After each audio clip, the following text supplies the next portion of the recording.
stand by his side, a united stand, fighting for truth across the land.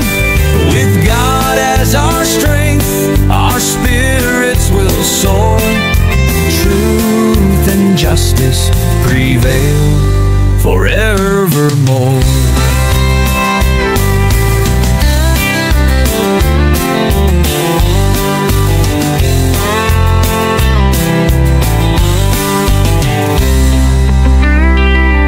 We stand by his side, a united stand, fighting for truth across the land. With God as our strength, our spirits will soar. Truth and justice prevail forevermore. We stand by his side, a united stand, fighting for truth across the land. With God as our strength, our spirits will soar. Truth and justice prevail forevermore. We stand by his side, a united stand, fighting for truth across the land. With God as our strength, our spirits will soar. Truth and justice prevail forevermore. Forevermore.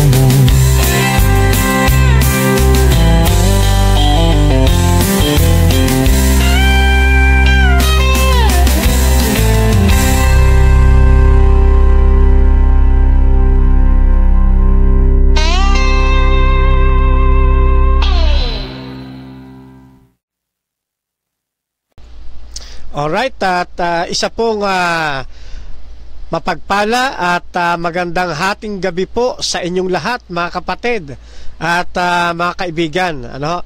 So ngayon ay medyo late na tayo, magkakaroon ng mga tanging pag-aaral ng salita ng atin pong Panginoong Diyos. Pero ganun pa man ay nananatili ang atin pong banal na hangarin na kayo po ay datna ng atin pong pag-aaral ngayon pong gabi, na patuloy na nasa pagkalinga ng atin pong Panginoong Diyos. At tayo'y umaasa na kayo ay patuloy nagagabayan at pagpapalain ng dakila pong lumikha. Ngayon pong gabi ay tayo po ay nakikisali.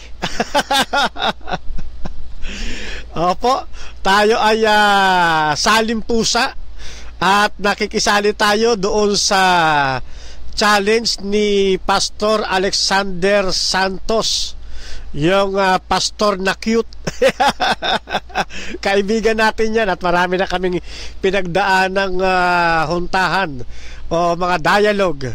At kami po ay sa kabila ng abot-abot naming mga paghuntahan, bakbakan o boxing sa loob ng ring, kami po ay nananatiling magkaibigan. Yan. Ang Pastor Alexander Santos ay mabait po yan, mga kapatid.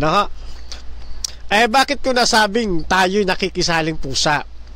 Sapagkat ang challenge niyang ito ng verse by verse ay hindi naman talaga para sa atin. Ito ay hamon niya kay kapatid na Dos Arsgado ng XMCGI at doon pa sa isa. Hindi ko na natandaan yung kanyang hamon, pa-challenge niya doon sa dalawa na yon. Okay? At sabi ko, bakit hindi ko subukan? Total, kaibigan ko naman ng Pastor Alexander Santos, makikisaling pusa ako. Yeah. Shout out pala kay Pastor Alexander Santos, At maganda itong challenge na binitawan mo. And I hope na lahat ng mga ngaral sa iba't ibang churches ay magkaroon din ng verse by verse, Bible study. Doon po sa inihahamon na Book of Romans at saka Book of Acts. Yan. Kaya narito tayo, nakikisampa. Nakikiuso. Yan, sa challenge na verse by verse ni Pastor Alexander Santos. Yan.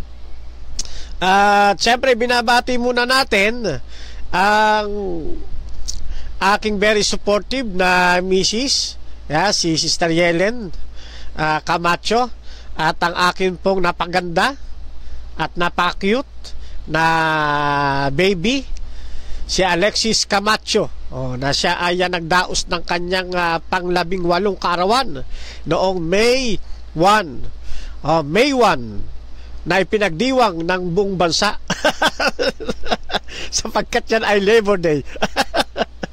At ganun din siyempre, binabati natin ang De Los Reyes family. Yan, siyempre, pangunahin na natin dyan ang ama ng tahanan, kaya Daddy Pablo De Los Reyes at kaya Mami Elena De Los Reyes. Yan, na siya namang ilaw ng tahanan. Ayan, yan pong aking dalawang biyanan po na yan ay talaga namang napakabait. Yan. Ang Daddy Pablo ay gwapo na, matikas pa. At gayon din ang aming Mami Elena. Yan. Bagamat sila ay nagkakaedad na, pag tinignan yung aming Mami Elena, nako, parang edad 22 lang. Shout out to sa inyo dyan, De Los Reyes family, At syempre, sa aking gwapong si Kuya Dave, yan, Dave De Los Reyes, yan, ang aming napakasipag na kuya at napakabait, at syempre sa lahat ng mga kapatid na De Los Reyes, kay Sister Sharon, yan, na very, kahit saan mong gawain isabak ito, talagang kaya niyang gampanan Yan, si Sister Sharon De Los Reyes. Kaya shout out din sa mga baby natin dyan sa kabila, kay Ate Kyle De Los Reyes, kaya Ate Amber De Los Reyes. Yan. Siyempre, sa lahat na, kung hindi ko na maiisa-isa ang mga De Los Reyes, marami kasi sila marami. Opo, binabati natin ngayong gabi at sina-shout out, ganun din ang Corsanes family. Yan, sa aking kapatid, kaya Rico, yan, Camacho tuloy, Rico Corsanes, kasi kami po ay magkapatid sa nanay. Yan. At kay Sister sa aking hipag, yan, binabati na rin natin, meron pala kaming birthday girl nung nakaraan. Yan, kung tawagin namin dito, si Manang Eunice, kasi kapangalan siya ng aking mami. Yan po yung aking napaganda at napaka-cute na tawag dito, pamangkin. Yan, si Eunice. Okay? At siyempre dito rin, teka, may nag-chat sa atin.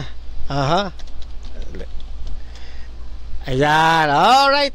So binabati rin natin ang ating mga naka-online. Unahin ko na muna dito si kapatid na Albert Platino Araneta. Sinashoutout din natin kapatid na Rodel Angki Olog. Shoutout din po kay kapatid na Ulitawong Adventista.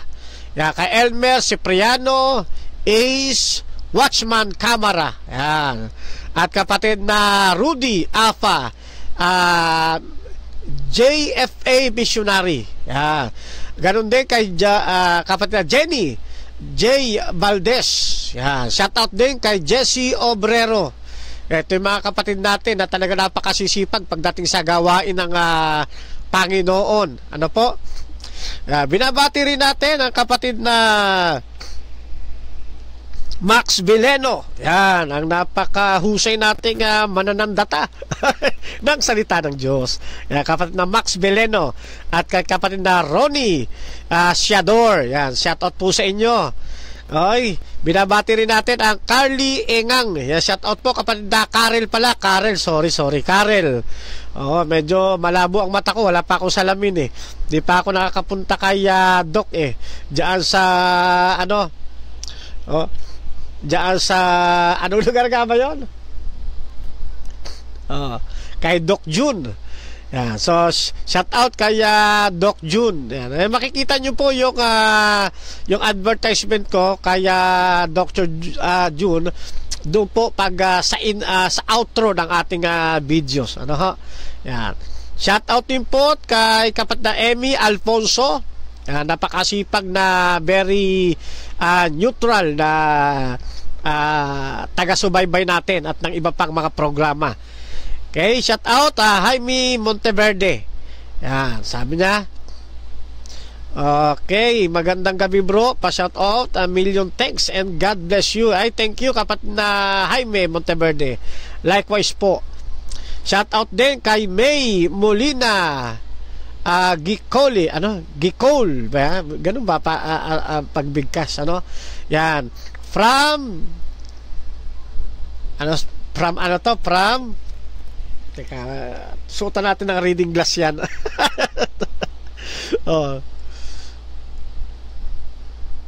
From Hale, Saudi Arabia. Ayan. So sa mga naririyan, mga kapatiran natin, sa Hale, Saudi Arabia, magandang hapon ba sa inyo dyan o gabi? Okay, mapagpalang araw na lang sa inyo lahat, mga kapatid, ha? Okay. Kaya Chan Chay Choy Cham. Mabigat ito, tama ba? Okay. Chin Chan Chai Choi Cham is watching. Yan, thank you po. Maraming salamat po. Okay. Shout out din kay William Bu. Yan, magandang gabi po sa inyo. Noriel Col Cabasa. Shout out. Okay. Yun yung china-challenge ni Pastor Alexander Santos, bukod kay kapatid na Arisgado, ang kapatid na Brian Badaw. Yo, sabi ni kapatid Emmy Alfonso, Brian Badaw. Yan, Okay. Kaya sila talaga ang hinahamon dito sa verse by verse. Nakikiabot lang tayo. Jonathan Reyes, shout out din po sa inyo. At Ermi Dionisio, yan, magandang gabi po. Rosalita Balmes, yan. Okay, mapagpalang gabi kapag Rosalita. Ganun din kay, sabi ni kapatid na Noriel Col Gabasa, Kap live ka din sa TikTok. Ay, hindi ko oo nga, magandang idea yun, pag-aaralan natin kasi hindi ko pa nasusubukan yung kung paano mag-live sa TikTok.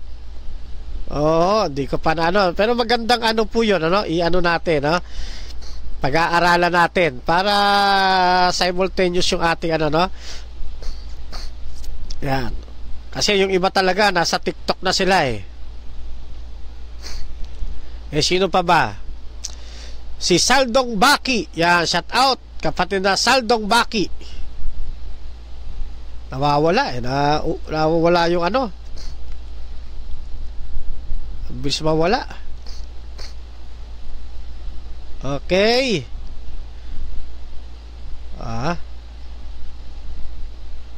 Nasaan na yun?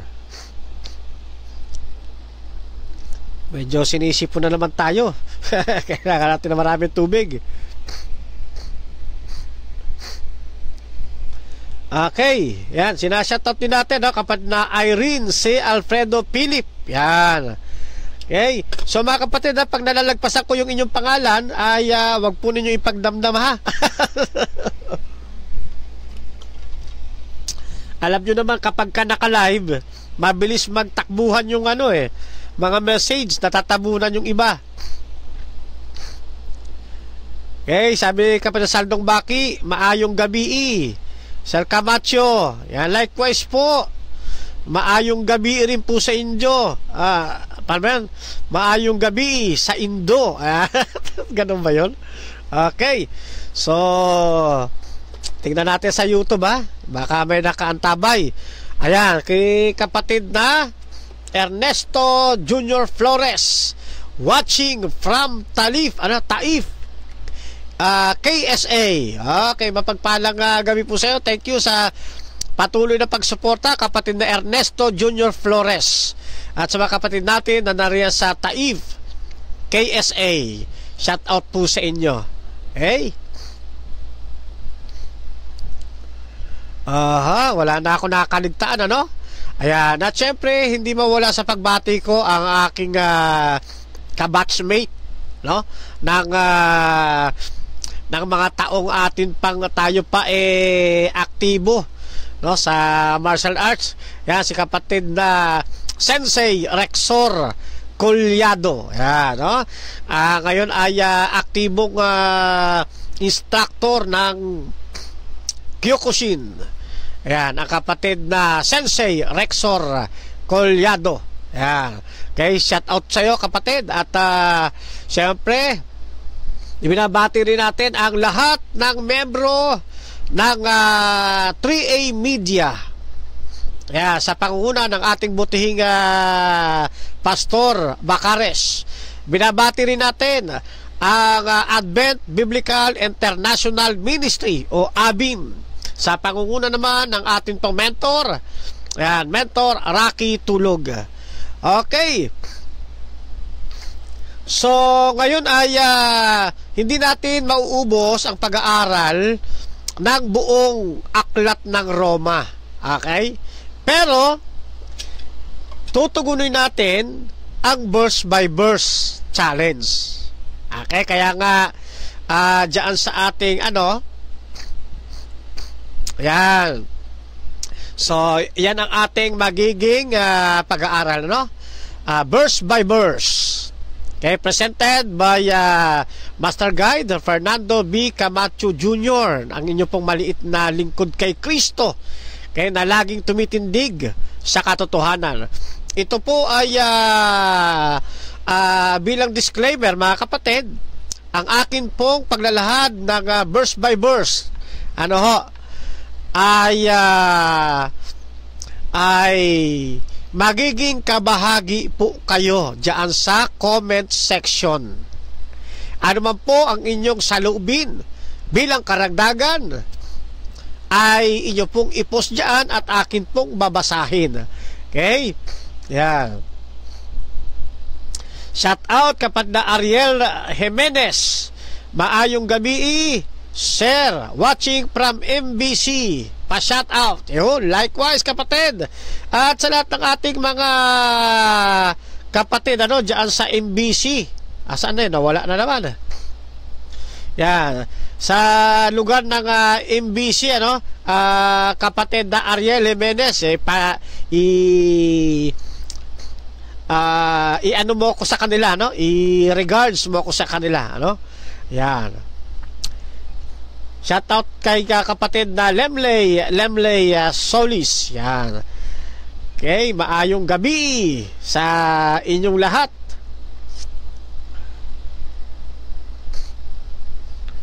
Shout out kapatid na Albert Platino Araneta, Acer M. Lee. Yeah, shout out po sa inyong lahat. Kay Saldong Baki, shout out din po. Paminaw Brad Jesser M. Hagad. Ano ba, sinashout out ba Saldong Baki yun pag lumabas na kasi sa Tagalog, nahirapan na akong intindihin po yan. Okay. So, sa atin pong pagsisimula ng ating pong pag-aaral ay dumako muna tayo sa atin pong pansamantalang pagdulog sa ating pong Panginoong Diyos. Let us pray.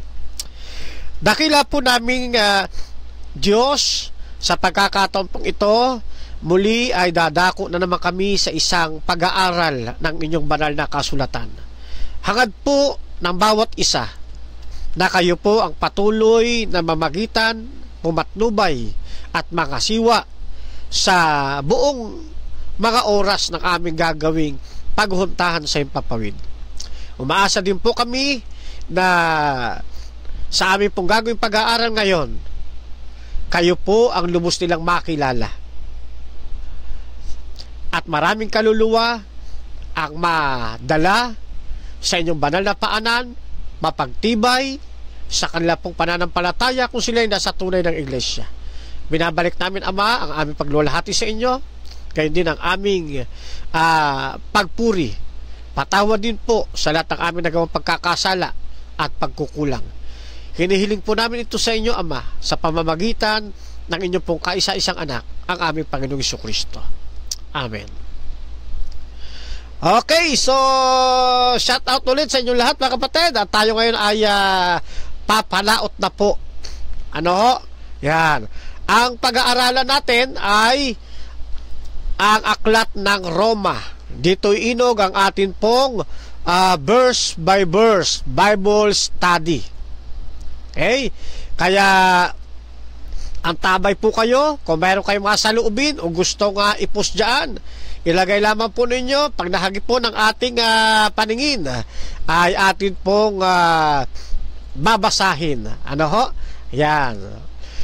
Buksan muna natin ang ating mga banal na kasulatan bilang pagpapatiuna ng ating pag-aaral sa Aklat ng Roma, sa Kapitulo 1, talata pong 1. Ang wika rito sa atin ay ganito: si Pablo, na alipin ni Jesucristo, na tinawag na maging apostol, ibinukod sa ebanghelyo ng Diyos.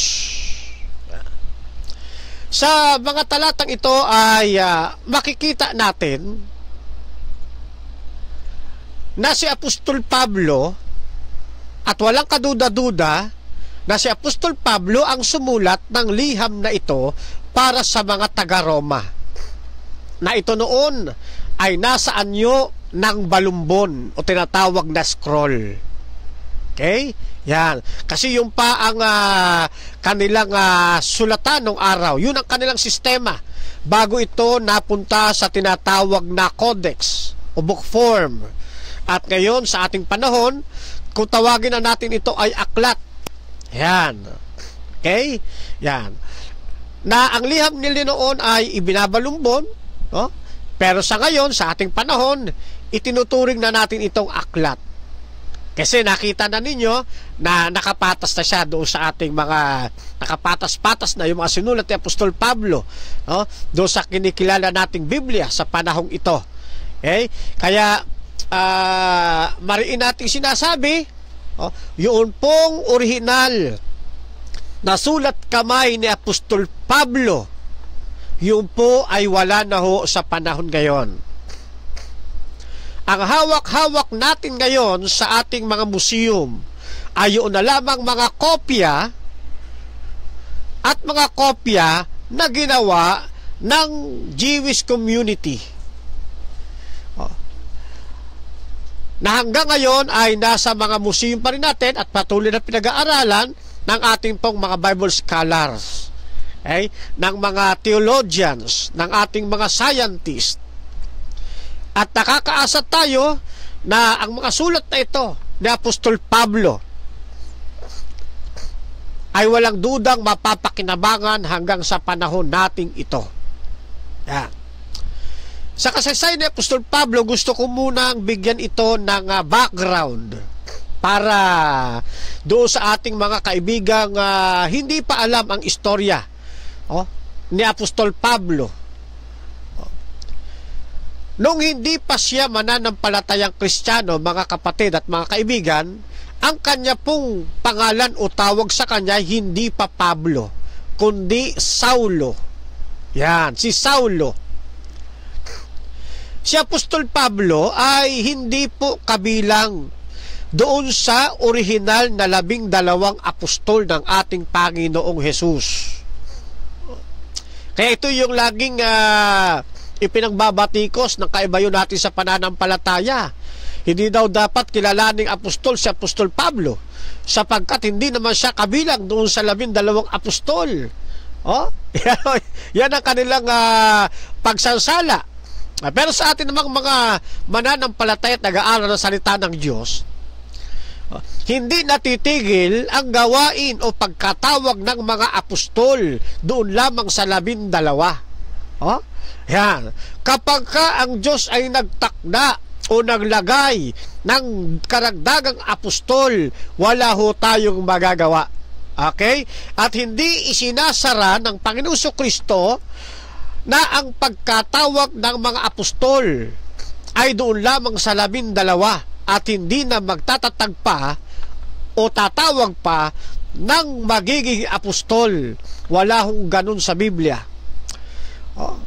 At matatandaan natin, samantalang si Apostol Pablo ay hindi kabilang sa 12 apostol ng ating Panginoong Jesucristo, sa ating pagbabasa ng kanyang kasaysayan, samantalang hindi pa siya tinatawag ng ating Panginoong Jesucristo, nakikita natin na hindi pa niya nakita o nakaharap ng personal ang ating Panginoong Jesucristo nung naririto pa siya sa lupa at gumaganap ng kanyang tungkulin na iniatang sa kanya ng Diyos Ama. Ang ibig nating sabihin, samantalang hindi pa siya ginagawang apostol, hindi pa siya itinatalagang apostol, na ang kanyang pangalan pa lang noon o pagkatawag sa kanya ay Saulo, ay hindi niya nakaharap ng personal o hindi niya nakita ng personal ang ating Panginoong Jesucristo. Ngayon, sabi doon sa Kapitulo 3, puntahan natin ito. Sa Kapitulo 3 ng Aklat ng Pilipos, mula sa talatang 4 hanggang 6, ganito ang ating mababasa. Bagamat ako'y makapagkakatiwala sa laman, na kung ang iba ay nag-aakala na may pagkakatiwala sa laman, ay lalo na ako, na tinuli sa 8 araw mula sa lahi ng Israel, mula sa angkan ni Benjamin, Hebreo sa mga Hebreo, tungkol sa kautusan ay Pariseo, tungkol sa pagsisikap ay mang-uusig sa iglesia, tungkol sa kabanalan na nasa kautusan ay walang kapintasan. So dito sa mga talatang ito ay makikita natin na si Saulo ay isang debotong Hudyo. Isang debotong Hudyo. Sabi nga doon sa ating binasa, no? Siya ay isang mahusay na mag-aaral din ng Biblia. Kung merong tinatawag na mga deboto sa panahon ito, si Apostol Pablo, isa ring debotong Hudyo. Nang magsimula pong lumaganap ang Ebanghelyo, alam natin ang kasaysayan, masugid na inusig ni Apostol Pablo ang iglesia o ang unang mananampalatayang Kristiyano. Kaya during that time, sa panahon ng unang siglo, ang iglesia na itinatag o itinayo ng ating Panginoong Jesucristo ay laging nahaharap sa panlabas at panloob na suliranin. Lagi silang nahaharap sa suliraning panloob ng iglesia dahil sa kagagawan ng mga Hudyong hindi matanggap ang aral ng ating Panginoong Jesucristo, at lagi rin silang naharap sa mga suliranin ng may kinalaman sa pangpolitika. Inaakala ng mga emperador sa panahong ito na ang paglaganap ng iglesia ay isang malaking banta. Akala nila'y aagawin kapag lumaganap at lumaki ng lumaki ang iglesia. Iniisip ng mga emperador na baka ang mga ito'y mag-aklas at agawin sa kanila ang pamumuno. Kaya dahil sa ilang mga kaisipang ito, inuusig nila ang iglesia. Gayon din naman ang panloob na karanasan ng mga mananampalataya sa pagitan ng mga Kristiyano at ng mga Hudyong hindi Kristiyano ay lagi nagkakaroon ng pag-iengkwentro. Isa na rito si Apostol Pablo, ang siyang masugid na taga-usig ng mga mananampalataya noong unang siglo. At sa talatang ito, makikita rin natin sa Kapitulo 8, Aklat ng Magagawa, talatang 3, ganito ang ating mababasa. Datapwat pinuksa ni Saulo ang iglesia na pinapasok ang bahay-bahay at kinakaladkad ang mga lalaki, mga babae, at sila'y ipinapasok sa bilangguan. Ganito karahas ang ginagawa ni Apostol Pablo para usigin ang iglesia. Ano sabi? Pinuksa ni Saulo ang alin? Ang iglesia.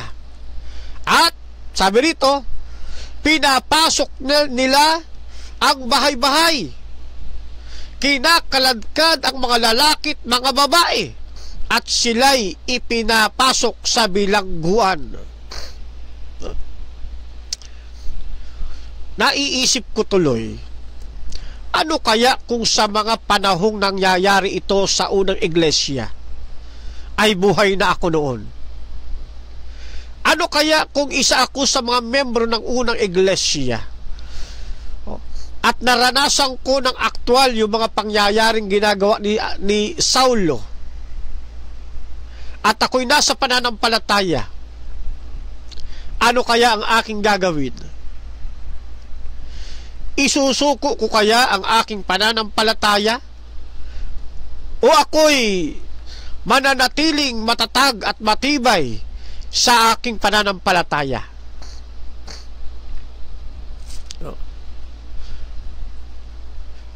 Medyo katanungan din ito sa lahat, sa bawat isa sa atin, mga kapatid. Kung sakaling maulit ang kasaysayang ito sa atin pong panahon, na bagamat ang church at state ay magkaiba ng panuntunan, mayroong separation. Kung dumating ang pagkakataon na ang state ay usigin tayo, magkaroon uli ng panibagong Saulo na papasok sa ating bahay-bahay, at pagkatapos ay kakalad ka rin ang ating mga babae at ang mga kalalakihan, at sila ay ibibilanggo. Isusuko kaya natin ang ating pananampalataya? Lalo kaya tayong magiging matibay sa pananampalataya? Pero nakakatuwa, mga kapatid, ang kaganapan ng unang siglo. Sa kabila ng persahang ginagawa ito ng state sa kanila, sila ay lalong dumarami ng dumarami, lalong lumalago ng lumalago. At ipanalangin natin sa Panginoon, mga kapatid, kung sakaling mauulit ito, pagtitibayin tayo ng ating Panginoong Diyos. Patatatagin ang ating pananampalataya. Hindi dahil sa sarili nating katatagan, kundi sa biyaya at kapangyarihan ng ating Panginoong Diyos at sa pag-alalay ng banal na Espiritu. Wala tayong masasandigan pag dumating kung sakaling ito'y mauulit sa ating panahon. maliban sa ating Panginoong Diyos. Kaya inihahanda tayo ng aklat ng Roma. Inihanda tayo sa pamagitan ng mga sulat ni Apostol Pablo na maging matatag kung sakaling mauulit ang ganitong pangyayari sa bayan ng Diyos.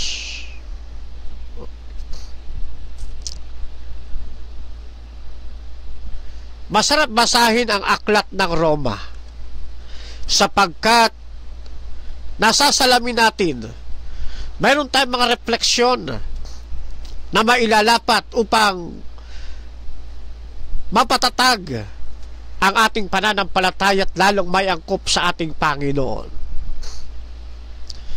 Sa kasaysayang ito ni Apostol Pablo sa kanyang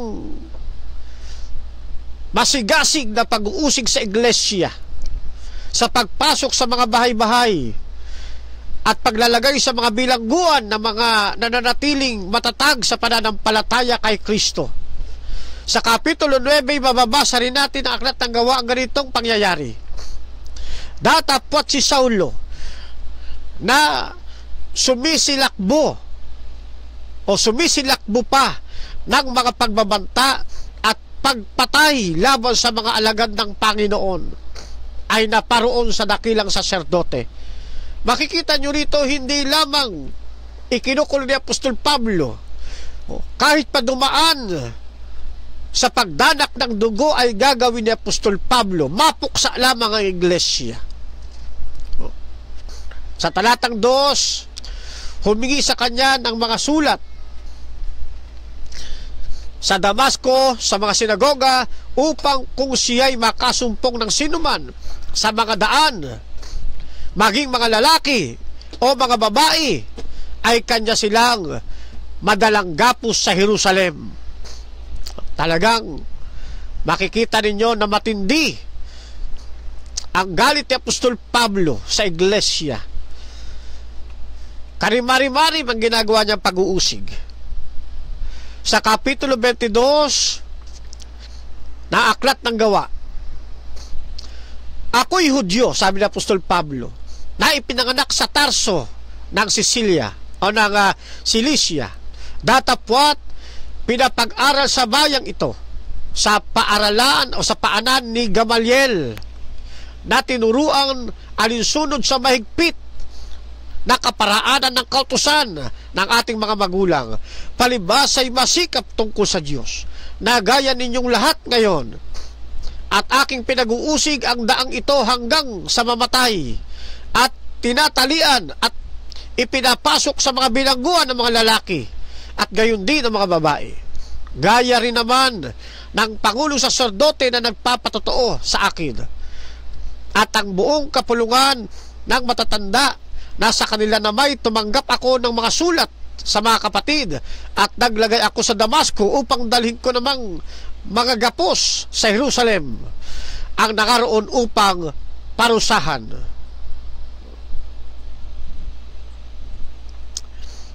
Akala ni Saulo yung kanyang ginagawang pag-uusig sa iglesia ay isang paglilingkod sa Diyos. Lingid sa kanyang kaalaman na ang kanyang pag-uusig sa iglesia ay pag-uusig sa Diyos. Ganito kahigpit si Apostol Pablo o si Saulo nang siya hindi pa tinatawag ng ating Panginoon. Sa Kapitulo 26 ng Gawa, talatang 9 hanggat 11, tunay na ako may nag-isip na dapat akong gumawa ng maraming mga bagay laban sa pangalan ni Jesus na taga Nazaret, at ginawa ko rin ito sa Jerusalem, at kinulong ko sa mga bilangguan ang marami sa mga banal. Pagkatanggap ko ng kapamalaan sa mga pangulong saserdote, at nang sila'y ipapatay, ay ibinibigay ko ang aking pagsang-ayon laban sa kanila. At madalas sa pagpaparusa ko sa kanila sa lahat ng mga sinagoga, ay pinipilit ko silang magsipangmusong, at sa totoong pagkagalit ko sa kanila ay sila'y pinag-usig ko hanggang sa mga bayan ng ibang lupain.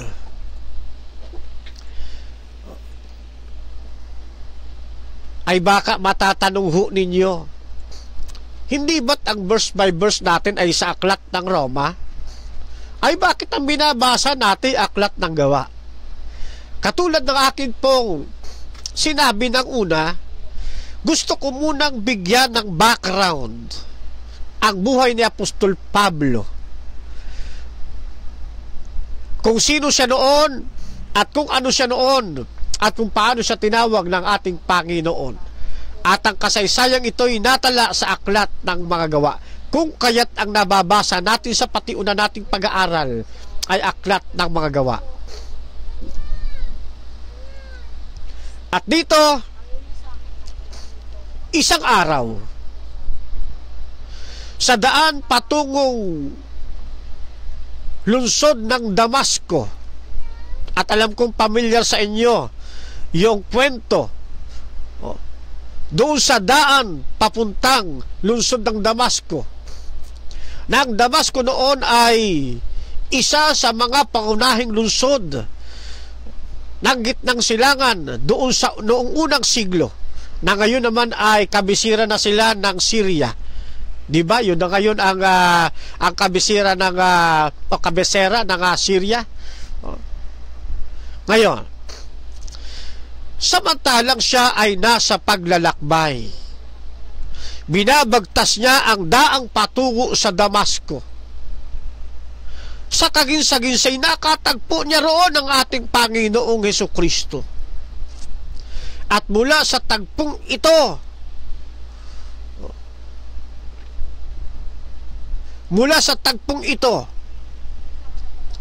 to make a long story short na lang tayo mga kapatid, para hindi tayo masyadong umagahin, si Saulo ay naging mananampalatayang Kristiyano na isinangkap at kinilala ng Diyos bilang bahagi sa chosen generation.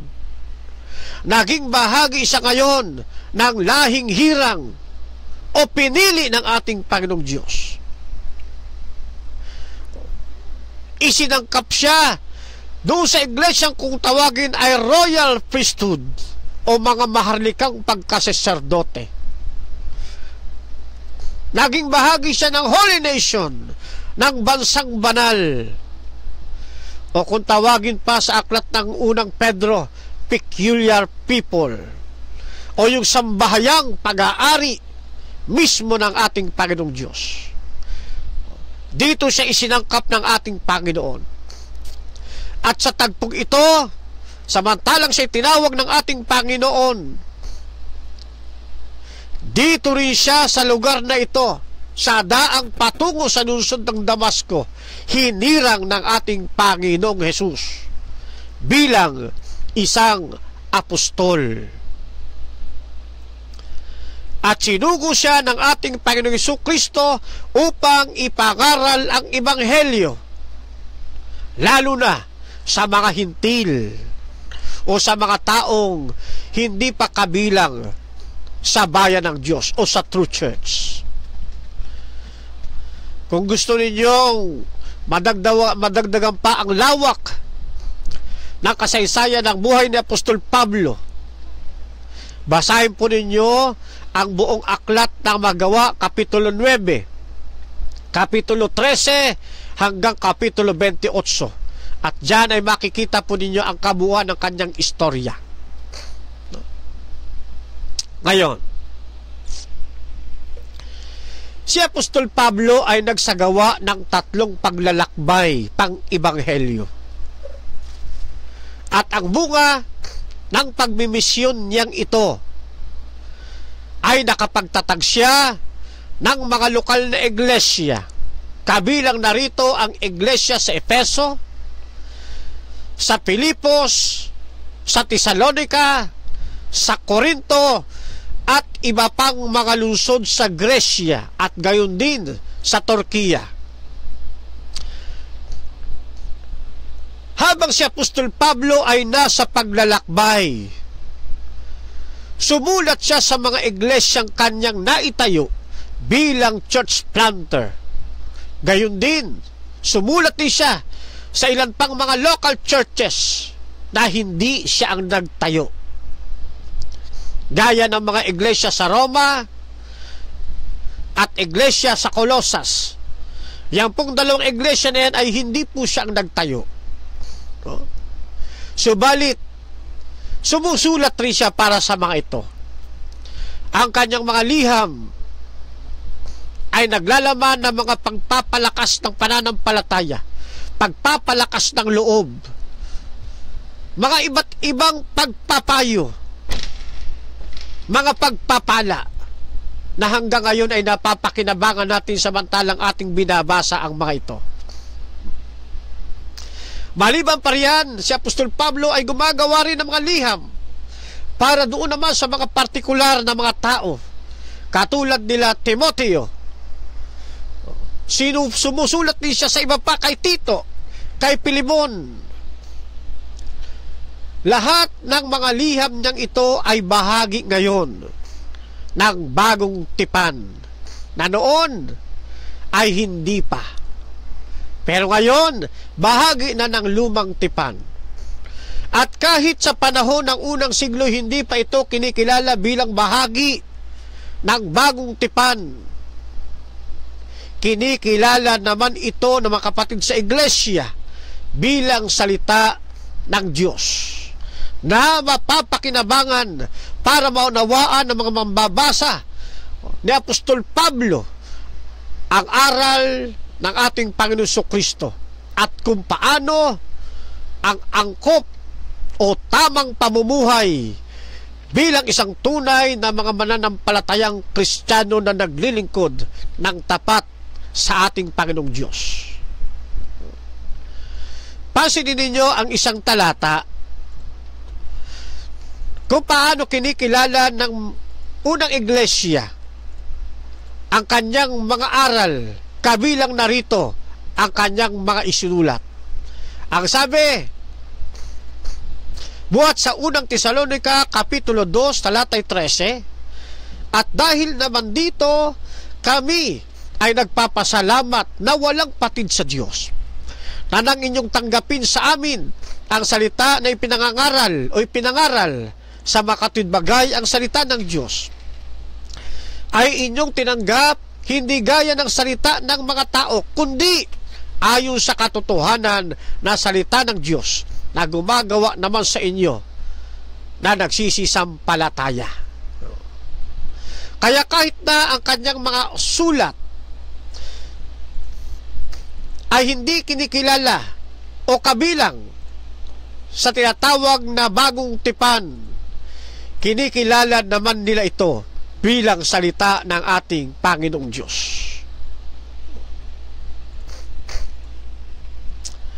At karamihan sa mga sulat na ito ni Apostol Pablo ay mas naunang naisulat kaysa sa Ebanghelyo nila Mateo, nila Marcos, ni Lucas at ni Juan. Kaya't yung mga sulat ni Apostol Pablo ay masasabi nating pinaka naunang nasulat sa mga aklat ng bagong tipan. Sapagkat tinitignan ko ang mga petsa, tinataya na naisulat ni Apostol Pablo ang liham niya sa mga taga-Roma mga taong 55 AD o humigit kumulang 55 AD. Ito ay sa panahon ni Nero, kung inyo matatandaan. Sinusulat niya ang liham na ito para sa mga taga-Roma samantalang siya ay nasa Corinto, sa lungsod ng Gresya. Nang panahong ito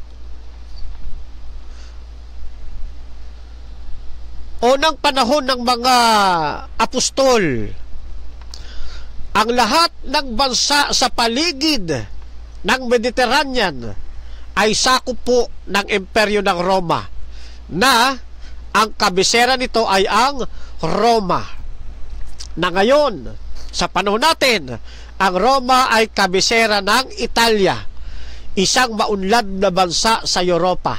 Di ba? Balik tayo sa kasaysayan.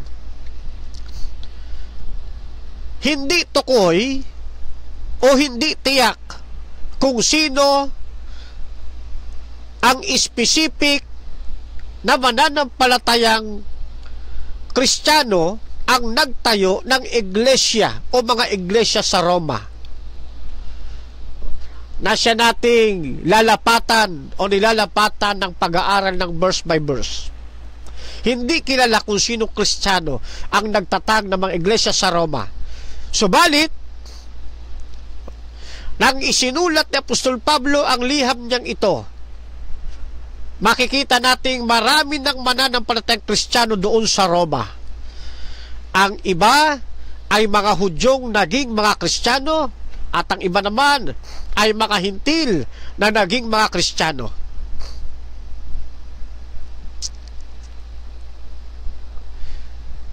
Natapos niya ang kanyang ikatlong paglalakbay.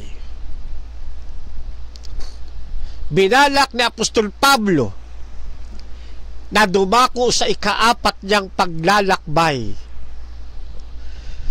Ang layunin ng kanyang ikaapat na paglalakbay ay mapuntahan ang mga iglesia sa Roma. At pagkatapos, siya itutuloy sa Espanya. Sa Kapitulo 15 ng Roma, ganito ang ating mababasa. Kapitulo 15, talatang 23 hanggang 24, ngunit ngayong tapos na ang gawain ko sa lupaing ito, ay yamang matagal ko nang gustong-gustong makapunta riyan. Inaasahan kong makikita tayo pagdaan kong patungo sa Espanya. Inaasahan ko rin na magtutulungan ninyo akong makapagpatuloy sa aking paglalakbay matapos tumigil diyan ng kaunting panahon. Subalit, itong kanyang ikaapat na paglalakbay ay hindi na na-materialize. Hindi na po ito natuloy. Hindi na ito nangyari. Bakit? Sapagkat sa panahong ito, si Apostol Pablo ay inaresto na sa Jerusalem, nakabisera ng Judea sa Israel. Inaresto na siya sa panahong ito. Dalawang taon siyang nabilanggo. Medyo matagal din. 2 taon siyang nabilanggo. At dumating ang pagkakataon na siya ay ipinunta na sa Roma. Hindi siya nagpunta. Ipinunta sa Roma. Yan. Dumating siya sa Roma, hindi bilang isang malayang mamamayan, kundi isang bilanggo.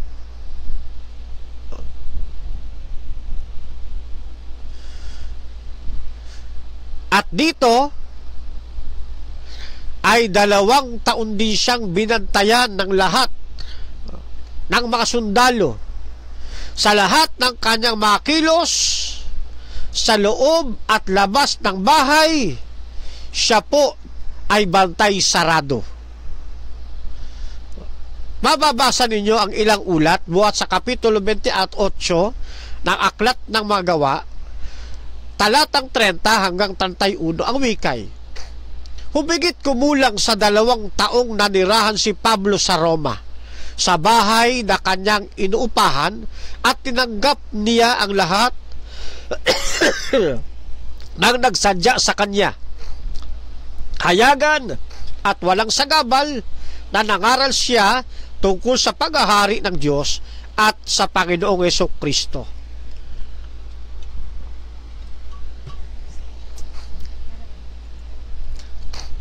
Oo, pakibawasan ng aircon. Patay ko na yung fan. Ano lang yan? Oo, lamig. Lakas ng aircon. Thank you. Teko, napupungot na nga ako eh. Ang lamig din sa aming kwarto. Okay, tuloy tayo sa ating ginagawang pagba-background check. No? Yeah.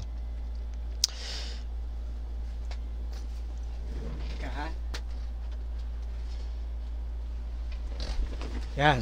Okay. Yan, dyan na sa ano. Okay. Tuloy tayo sa ating ginagawang pag-aaral ng background ni Apostol Pablo.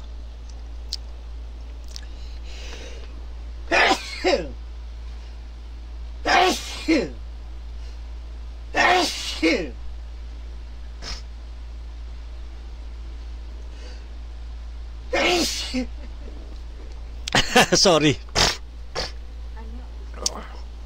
Ito yung kaibahan pag live, ano?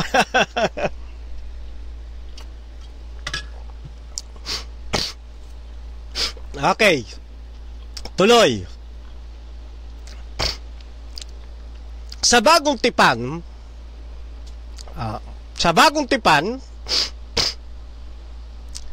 ang sulat ni Apostol Pablo sa mga taga-Roma, habang ito ay aking binabasa, kasi nga doon sa challenge na kinasangkutan natin, ano?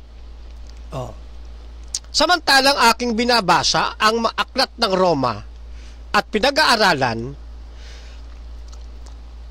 nakikita kong at masasabi kong ito ang pinakakumpletong pahayag tungkol sa ebanghelyo ng ating Panginoong Jesucristo kumpara sa ibang mga aklat ng bagong tipan. Isa sa mga tema na akin pong nakita sa liham na ito ni Apostol Pablo dito sa mga taga-Roma ay yun pong katotohanang ang lahat ng tao ay makasalanan.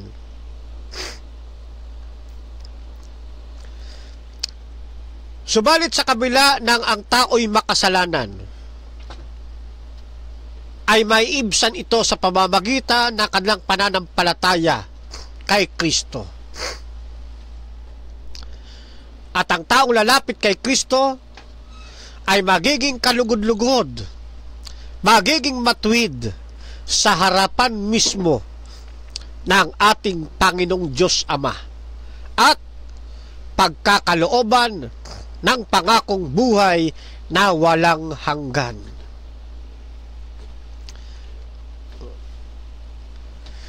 Sinulat ni Apostol Pablo ang aklat na ito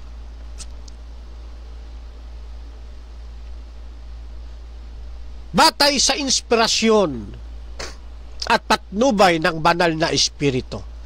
At ito'y nararamdaman ng kanyang mga mambabasa.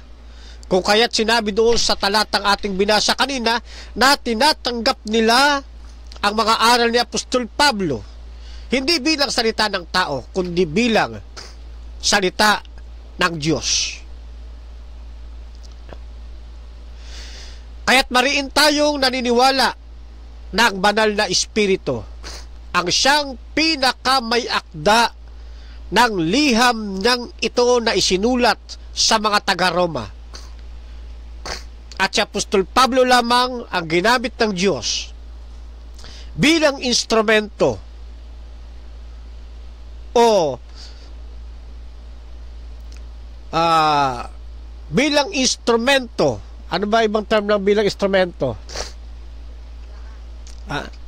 Si Apostol Pablo lamang ang ginawang daan ng ating Panginoong Diyos upang maisatitik ang kanyang plano, ang kanyang kalooban upang malaman ng tao. Kaya sa tuwing binabasa ho natin ang masulat ni Apostol Pablo, sinasalamin natin ang mga mensaheng nakatala dito ay nasulat ayon sa banal na kalooban ng ating Panginoong Diyos. At kung bakit ito napunta sa ating mga kamay, Diyos din ang nagpadala nito sa atin ngayon. At Diyos din ang may kagagawan kung bakit ang mga sulat na ito ni Apostol Pablo ay nagse-circulate sa buong mundo. Nababasa ng mga Kristiyano at nababasa ng mga hindi Kristiyano.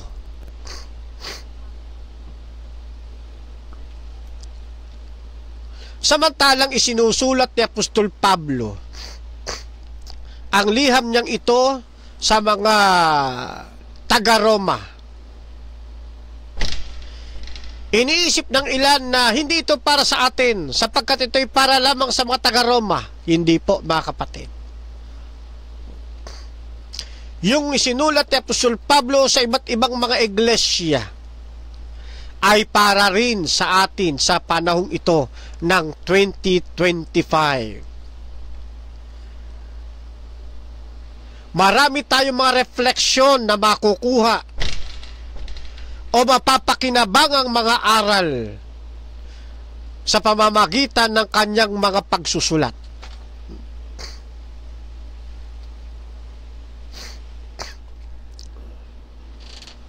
Kaya kahit na ito isinulat sa mga taga-Roma, ito ay para rin sa atin sa panahong ito. At hindi lang sa panahong ito ng 2025, hanggang sa mga sisibol pang mga bagong henerasyon at humahangga pa ang kapangyarihan ng mga sulat na ito hanggang sa second coming ng ating Panginoong Jesucristo.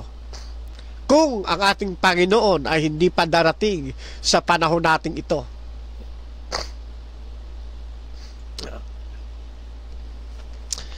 Medyo mahaba ang background. Pero ganun pa man, umaasa ko na sa ating patiunang pag-aaral, nakita natin ang buhay ni Apostol Pablo, ang background ni Apostol Pablo, ang kanyang layunin kung bakit niya isinulat ang aklat sa mga taga-Roma. Ngayon, bagtasin natin ngayon ng verse by verse yung aklat na isinulat ni Apostol Pablo sa mga taga-Roma. Mag-focus na ngayon tayo sa aklat ng Roma. Diyan po sa Kapitulo 1 ng Roma, mula sa talatang 1 hanggang talatang 7, yan po ay pagbati ni Apostol Pablo. At mula naman sa talatang 8 hanggang sa talatang 15, yan po ay pasasalamat at panalangin ni Apostol Pablo sa Diyos. Mula sa talatang 16, 17, yan naman ay pagpapakilala ng kapangyarihan ng Ebanghelyo ni Kristo. Mahaba pong aralin ito, pero masarap itong aralin. Kaya, yan pong chapter 1 ng Roma, mahahati po yan sa dalawang bahagi. Mula sa talatang 1 hanggang talatang 17, yan po ang paunang salita ni Apostol Pablo. Mula sa pagbati, pasasalamat, pananalangin sa Diyos, at introduksyon, pagpapakilala ng kapangyarihan ng Ebanghelyo.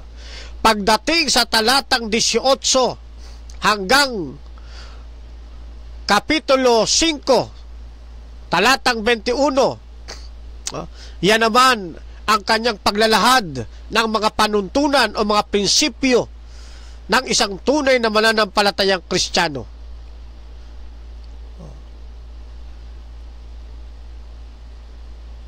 Pero hindi natin uubusin ngayon ang pag-aaral ng aklat ng Roma. Hanggang sa abutan lang tayo. Ha? Ngayon, balikan natin ang chapter 1 verse 1. Si Pablo na alipin ni Jesucristo na tinawag na maging apostol, ibinukod. Ano yan? Ibinukod sa ebanghelyo ng Diyos. Mapapansin, tinawag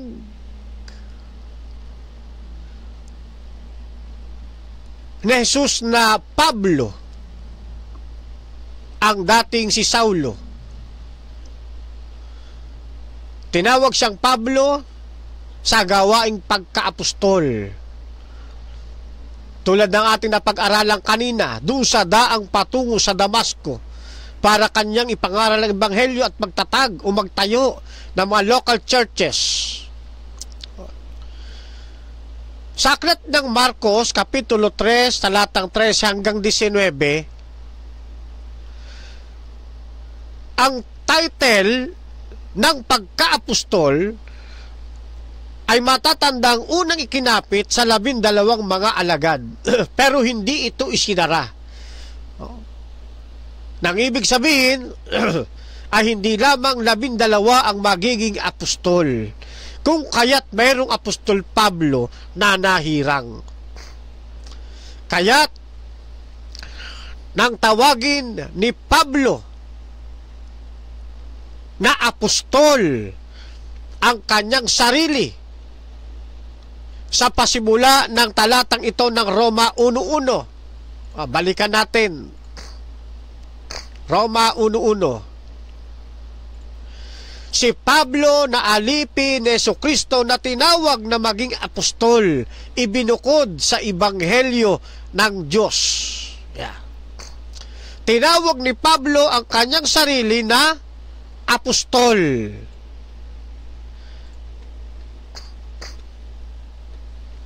Nang tawagin ni Apostol Pablo na apostol ang kanyang sarili, hindi ito self-proclaim. Ito ay isang uri ng pagpapatotoo.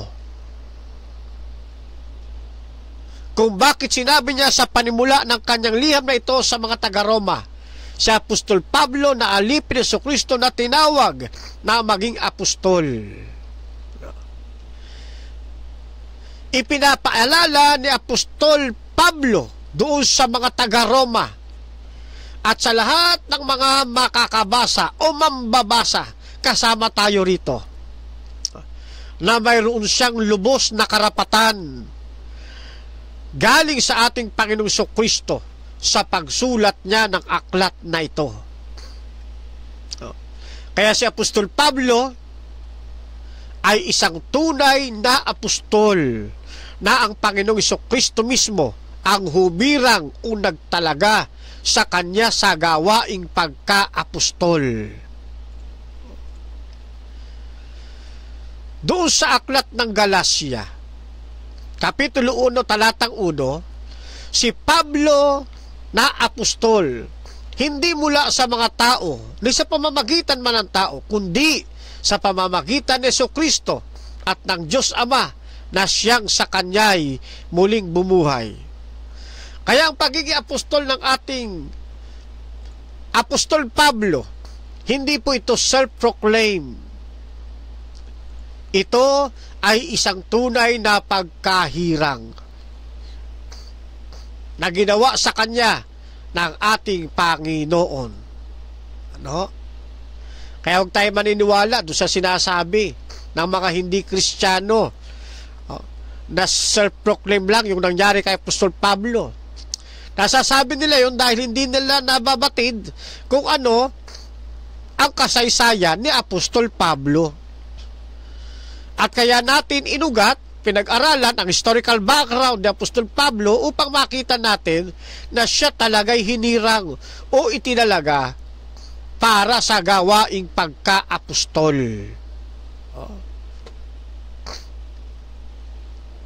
Sana nauunawaan natin, no? Kaya, nang sabi ni Apostol Pablo na siya'y alipin ng ating Panginoon at tinawag na maging apostol, totoo yun, mga kapatid. No? Totoo yun.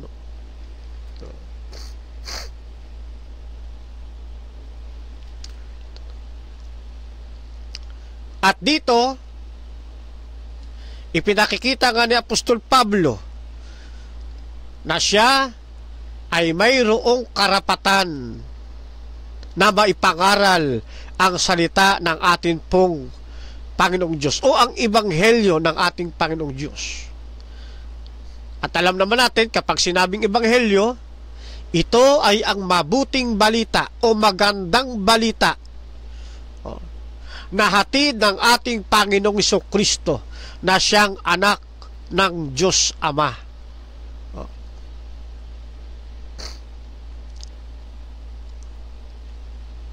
Binanggit dito ni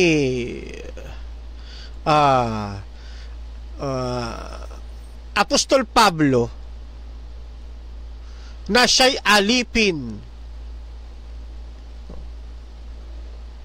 ng Panginoong Jesucristo. Isang napakagandang introduction sa panahon ng unang siglo, samantalang isinusulat niya ito. Iba ang konsepto ng pagiging alipin. Ang alipin sa panahon ng isinusulat niya ito noong unang siglo, ang alipin o lingkod ay hindi po nabubuhay sa kanyang sarili, kundi nabubuhay siya para sa kanyang amo. Yan ang konsepto ng pagiging alipin sa panahon ng unang siglo na kinagisnan ni Apostol Pablo. Nang tawagin siya ng ating Panginoon Jesucristo italaga sa pagka-apostol, kinikilala niya na siya ay alipin ng ating Panginoong Jesucristo. Ganito na ang pamumuhay ni Pablo.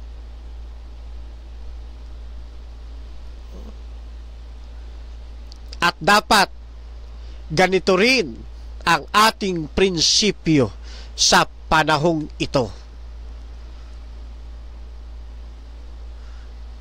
Kaya nang sabihin ni Apostol Pablo siya alipin ni Kristo, ang ibig lamang sabihin noon, hindi na siya ang nabubuhay sa kanyang sarili, kundi ang buhay niya ay para sa kanyang amo. Sino yon? Ang ating Panginoong Jesucristo. Isang magandang katangian ni Apostol Pablo na kahit na anong taas ng kanyang pinag-aralan, lubos niyang ibinaba ang lahat ng ito at nagpaalipin sa ating Panginoong Jesucristo. Ito ang dahilan kung bakit sa aklat ng Galacia ay sinabi niyang ganito, ako'y napako sa krus na kasama ni Kristo, at hindi na ako ang nabubuhay, kundi si Kristo ang nabubuhay sa akin. At ang buhay na kinabubuhay ko sa laman ay kinabubuhay ko sa pananampalataya. Ang pananampalataya na ito'y sa anak ng Diyos na sa akin ay umibig at ibinigay ang kanyang sarili dahil sa akin. Bakit? Sapagkat siya'y alipin ni Kristo. Ang isang alipin ay hindi nabubuhay para sa kanyang sarili. Kaya nabubuhay ang alipin, nabubuhay siya para sa kanyang amo. Ito ang refleksyon ni Apostol Pablo sa mga mananampalataya. Ang isang taong na kay Kristo, hindi na dapat nabubuhay para sa kanyang sarili, kundi yung kanyang buhay na ikinabubuhay sa laman ay dapat ikinabubuhay na natin sa pananampalataya.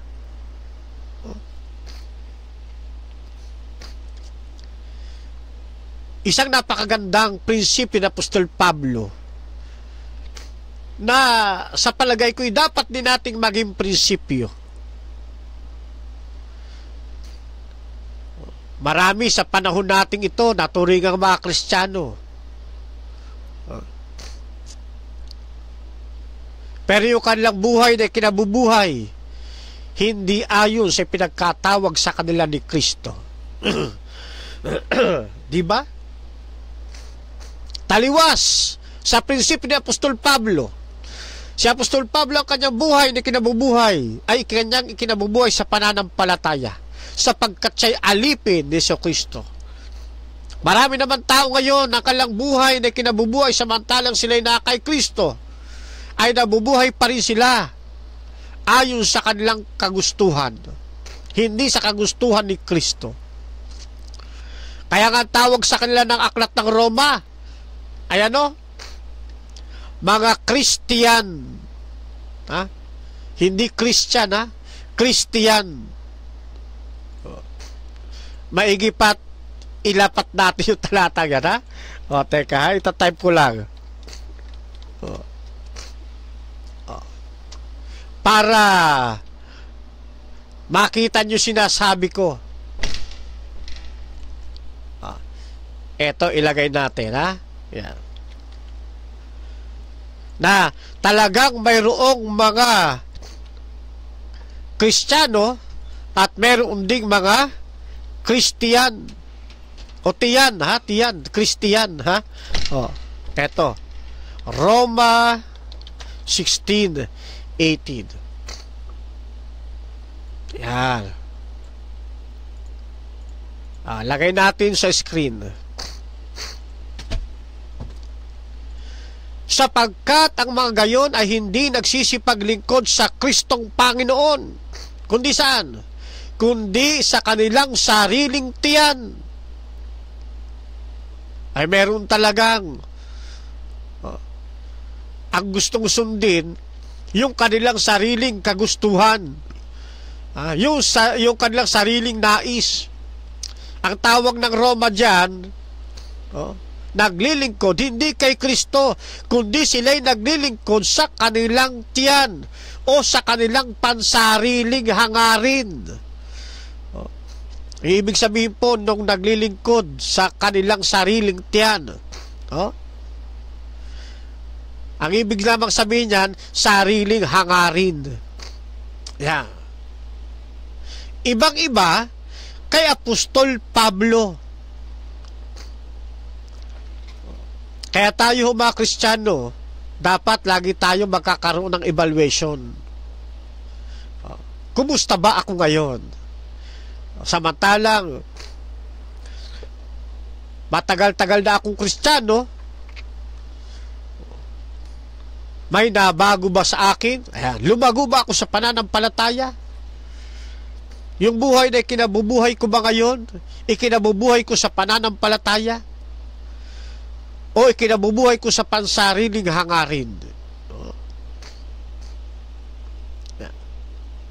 Ipinakikita ni Apostol Pablo na siya na iba na ang kanyang buhay kaysa noon nang siya'y si Saulo, at iba na ang kanyang buhay nang siya'y tawagin ng ating Panginoon. Siya na ngayon ay alipin ng ating Panginoon Jesucristo, na masarap din gayahin ang kanyang prinsipyo.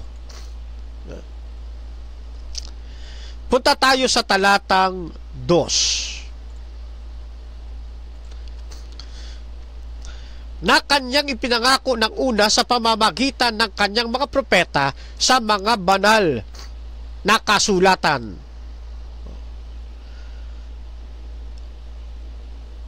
Ang ebanghelyo o yung magandang balita na walang iba kundi ang ating Panginoong Jesucristo ay maraming beses nang inihula sa lumang tipan. Maraming beses nang inihula at maraming beses nang ipinangako sa lumang tipan na siyang nagkaroon ng katuparan o kaganapan sa bagong tipan. Ito ang dahilan kung bakit nabanggit niya ang talatang 2 na kanyang ipinangako ng una sa panahon ng lumang tipan sa pamamagitan ng kanyang mga propeta sa mga banal na kasulatan na ngayon ay nagkaroon na ito ng katuparan. Talatang 3. Tungkol sa kanyang anak na ipinanganak sa binhi ni David ayon sa laman, na ipinahayag na anak ng Diyos na may kapangyarihan ayon sa espiritu ng kabanalan sa pamamagitan ng pagkabuhay na maguli ng mga patay sa makatwid bagay si Jesucristo na Panginoon natin. Mababanaag natin sa talatang ito, mga kapatid, na ang katotohanan ay sadyang naghuhumiyaw. Ang termo, wala akong maisip na ha?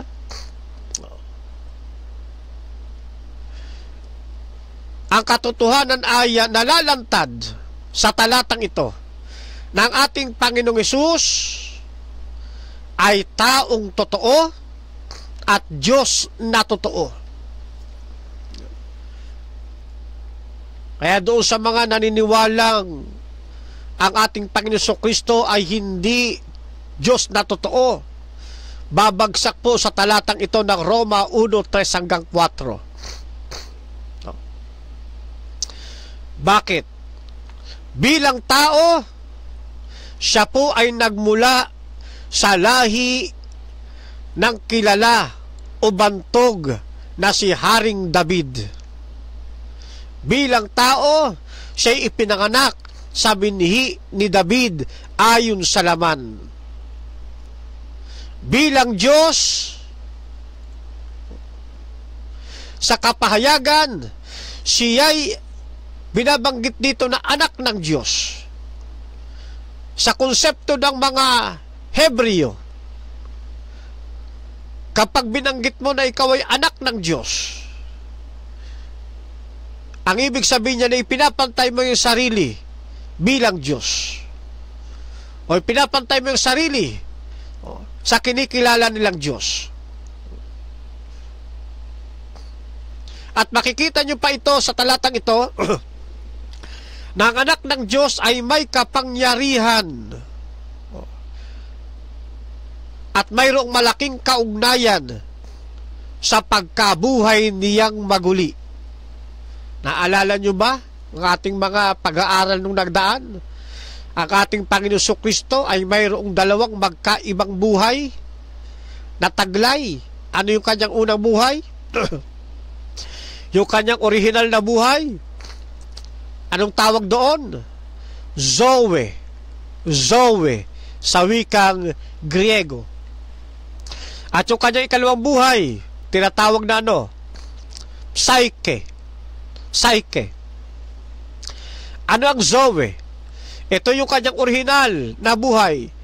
Zoe, isang buhay na walang pinagmulan at walang kamatayan.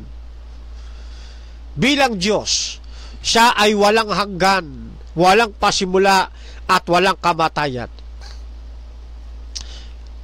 Ano man yung kalawa niyang buhay na Psyche? Ito po yung buhay na nagkaroon siya ng siya'y magkatawang tao. Ang buhay na may hangganan, may kamatayan. Kaya yung pagiging tao, yung tunay na tao na si Kristo, ay talagang namatay sapagkat ang buhay na yon ay Psyche. At sinabi ng ating Panginoon, sa loob ng 3 araw, ay aking itatayo ang templong ito, na kanyang tinutukoy ay ang kanyang katawan. Binuhay ng ating Panginoong Kristo sa kalagayan niyang Zoe, ang kanyang buhay na Psyche. Binuhay ng ating Panginoong Kristo yung kanyang katawang lupa na namatay. Kaya doon sa aklat ng unang Pedro, maliwanag nating mababasa na siya'y pinatay sa laman. Kaya ang talatang ito ng Roma 1:3 hanggang 4, masisira dito ang mga naniniwalang ang ating Panginoon Kristo ay hindi tunay na Diyos. Ang sabi ng talata, tungkol sa kanyang anak na ipinanganak sa binhi ni David ayon sa laman, nagpapakita ito na siya'y tunay na tao. Talatang 4, na ipinahayag na anak ng Diyos na may kapangyarihan ayon sa Espiritu ng kabanalan sa pamamagitan ng pagkabuhay na maguli sa mga patay sa makatwidbagay si Jesucristo na Panginoon natin. Nagpapakita sa atin na ang ating Panginoon Jesucristo ay hindi lamang tunay na tao, kundi siya rin ay tunay na Diyos. Baba tayo sa talatang 5. Nasa pamamagitan niya, tinanggap namin ang biyaya at pagkaapostol sa pagtalima sa pananampalataya sa lahat ng mga bansa dahil sa kanyang pangalan. Dito ay tinitiyak ni Apostol Pablo na ang Panginoong Hesus ay tunay, totoong nabuhay mula sa mga patay, sapagkat si Jesus mismo ang kanyang nakatagpo doon sa daang patungo sa Damasco.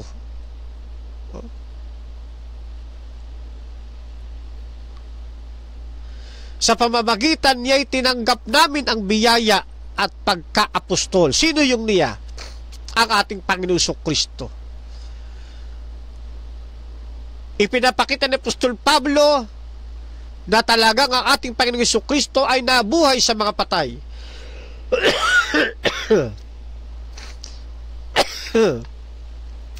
At ito ay kanyang nakadaupang palad mismo sa lugar ng daang patungo sa Damasco, na siyang nagtalaga sa kanya sa gawaing pagka-apostol. At ang wika rito, tinanggap namin ang biyaya at pagka-apostol. Biyaya. Kagandahang loob. Ang biyaya na ito o ang kagandahang loob ito ay karakter mismo ng ating Panginoong Diyos. Isa itong kahabagan ng ating Panginoong Diyos. At sila'y itinalaga sa gawain ng pagkapostol sa ikapangangaral sa mga hintil upang pasunurin sa pananampalataya. Ano sabi? Nasa pamamagitan niya tinanggap namin ang biyaya at pagka-apostol sa pagtalima. Saan? Sa pananampalataya. Maraming tao sa panahong ito ang gusto lang pananampalataya, ayaw ng pagtalima. Samantala sa talatang ito, kailangan ng pagtalima, kailangan ng pagsunod sa pananampalataya. Kapag meron kang pananampalataya, dapat tatalimahin mo ito ayon sa pananampalataya.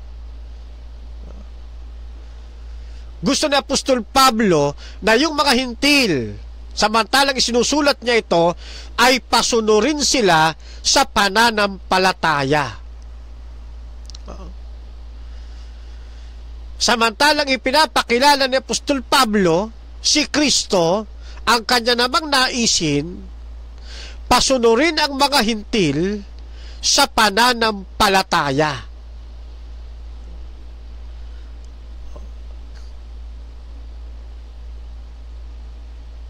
Ano ibig sabihin nun? Ano mang nasasaklawan ng pananampalataya, wala kang pipiliin, hindi cherry picking. Lahat yon susundin natin ayon sa pagkatawag ng pagkatalima sa pananampalataya. Halimbawa, sa loob ng pananampalataya, kalakip dyan yung Juan 3:16, hindi ba? O yan ay pinapakilala sa pananampalataya, ang pag-ibig ni Kristo na umaakay sa buhay na walang hanggan, at ang sino magsasampalataya magkakaroon ng buhay na walang hanggan. Asan doon ang pagtalima? Ano sabi ng talata? Ang sino mang sa kanya'y sumampalataya.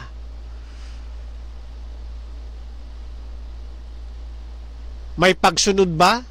May pag-uutos ba? Meron. Mabuti pat ilagay nga natin sa talata yan, ha? Sa slides natin 1:3:16. Para lamang sa kapakanan ng ating mga nagsusuri. 1:3:16. Ito kabisado ninyo para maganda rin natititik eh.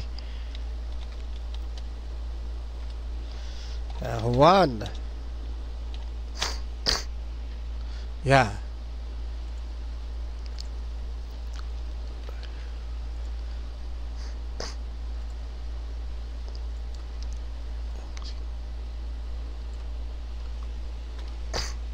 Tingnan ninyo ito, ha?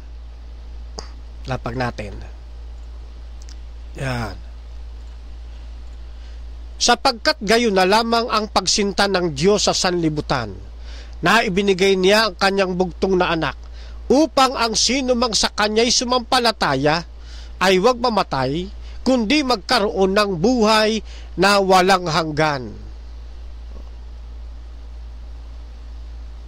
Meron pang isang talata na may pag-uutos na sumampalataya ika kayo. Ay bukas siguro ilalapag ko ito. Kayo pananampalataya sa ating Panginoon Jesucristo, may kakambal itong talata na ito'y pag-uutos na ang tao'y sasampalataya kay Kristo. Kabilang na dyan yung sa aklat ng ano sabi roon? Sumampalataya ka, ikaw at ang iyong sambahayan ay maliligtas. Maraming mga pag-uutos ukol sa pananampalataya. Kailangan ba itong sundin? Kailangan. Sumasakop ito sa terminong pagtalima sa pananampalataya. Ano pa ang nasa loob ng pananampalataya? Yung ibigin mo ang iyong kapwa. Kapag meron kang pagtalima sa pananampalataya o pagsunod sa pananampalataya, iibigin mo ang iyong kapwa. Ano pa? Pag-ibig sa Diyos. Kung ikaw ay tunay na tumatalima sa pananampalataya, hindi pwedeng hindi mo iibigin ang Diyos. Kaya lagi yung magkasama yan. Kailangan may pagtalima o pagsunod sa pananampalataya, sapagkat inaakay ang tao ni Apostol Pablo. Inaakay ni Apostol Pablo ang mga taong wala pa kay Kristo upang pasunurin sila sa pananampalataya. At ganito rin ang gusto ng ating Panginoong Jesucristo kahit sa atin hong panahon.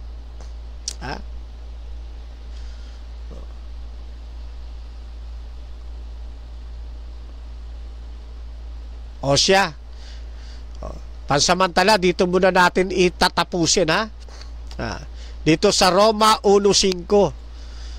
Talagang ito, verse by verse talaga itong ginagawa natin pag-aaral.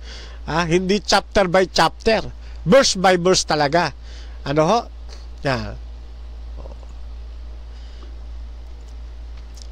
Masyado na ang gabi. Umaga na nga eh. Alas 12:15 dito sa aking oras.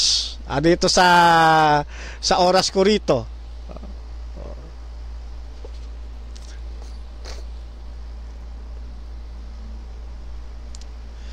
Teka, shoutout ko muna si Eser M. Lee.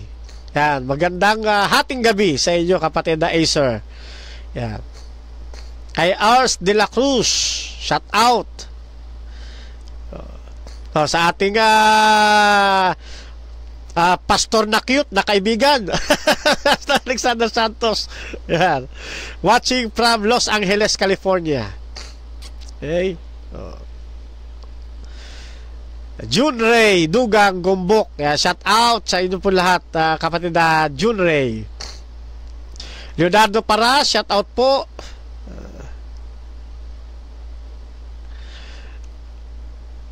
Ay, may tanong si Pastor Alexander. Bukas na yan, Pastor. Naputol muna ako sa verse 5 ng chapter 1 ng Roma.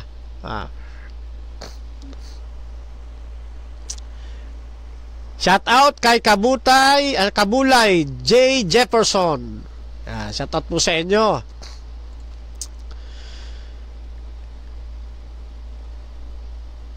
Magandang hapting gabi, kapatid na Irene Philip. Ganun din kay kapatid na Morillo Dadong. Shout out kapatid na Jake Tugas. Sabi kapatid na Jake Tugas, Roma 14 po sana, sir. Yes, aabot tayo riyan. Chapter 1 pa lang tayo.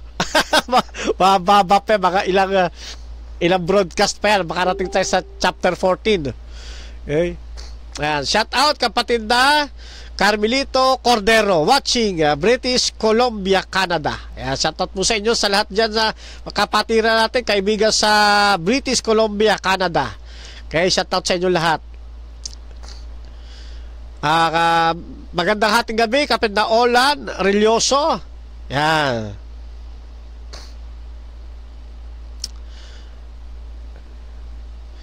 Kap, matanong ko po, sino po itong nasa Isaias 9:6?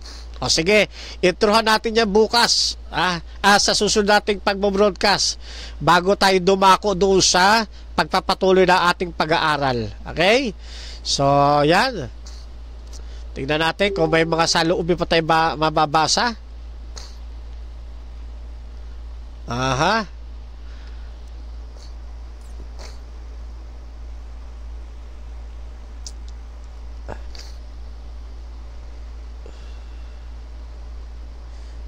Para tayong nasa Bible school,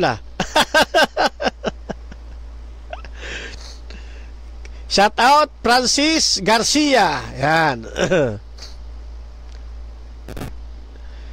John Ray Dugang Gumbok. Yan. Maganda itong ano mo na ito, pa-challenge mo to, Pastor Alexander Santos. At sana maraming mga tumugon pa rito. Kahit makisaling pusa lang din sila. Alright, mga kapatid, ay dyan muna natin tinatapos ang atin pong pagsasang-usapan sa pangalan ng ating Panginoong Diyos. At bago tayo tuluyang maghiwa-hiwalay, ay anyanyahan ko kayo sa isang maikling panalangin. Let us pray. Makapangyarihan po naming Ama ng tahanan na nasa mga langit, maraming salamat po sa mga panahon ng aming nagawang pagsasang-usapan. Sa ilalim po ng inyong pangalan ng aming hangad, kayo po ang malulahati at makilala ng buong mundo. Umaasa po kami sa aming pansamantalang paghiwa-hiwalay, ang inyo pong walang hanggang pag-ibig amang banal ay patuloy na ibalot sa bawat isa sa amin. Gayon din, ang biyaya ng aming Panginoon Kristo ay patuloy namin maranasan sa lahat ng pagkakataon ng aming buhay. Gayon din po, ang aming hiling na ang pakikipisa ng Santong Espiritu ay patuloy na mamalagi sa bawat isa sa amin hanggang sa dumating ang aming hinihintay, ang aming Panginoong Hesus. Ibinabalik namin sa inyo, Amang Banal, ang aming pagpuri, pagluwalhati sa pamamagitan po ng napakatamis na pangalan ng aming Panginoong Hesukristo. Amen. Okay? Hasta la vista, Viva Adventista del Séptimo Día. Chukbok, hamnida, mga kapatid. Miss pa po sa inyong lahat. God bless!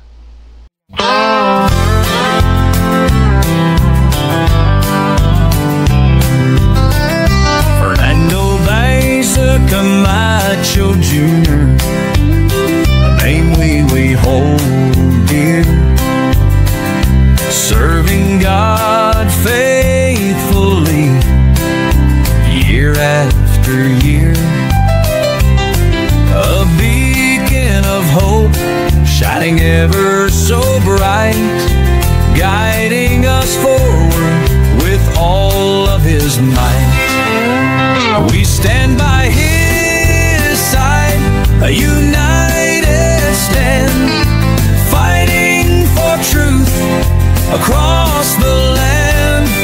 With God as our strength, our spirits will soar. Truth and justice prevail forevermore.